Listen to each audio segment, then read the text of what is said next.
ఊహూ తిరుపతి ప్రయాణం మొదలైంది. ఒక్కసారి మీ కన్ను ఇక్కడ వేయండి.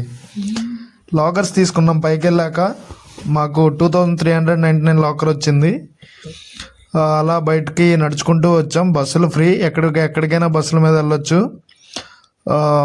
అనవసరంగా ఖర్చులు పెట్టకండి కార్లు కానీ. ఎక్కడికైనా బస్సులు ఫ్రీ, నడుచుకుంటూ వెళ్ళొచ్చు.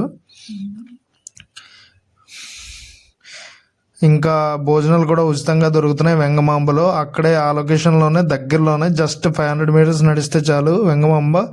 మీకు భోజనాలు ఫ్రీ, ఎంత కావాలంటే అంత తీసుకోవచ్చు. చూడండి, వెంకటేశ్వర స్వామిని ఊరేగిస్తున్నారు. పక్కన గోదాదేవి, అలవేలు మంగమ్మ కూర్చున్నారు. ప్రజలైతే ఉత్సాహంగా అందరూ చాలా ఎంజాయ్ చేశారు. నాకైతే కనువిందుగా అనిపించింది. తిరుపతి ప్రయాణం జస్ట్ 50. Please subscribe.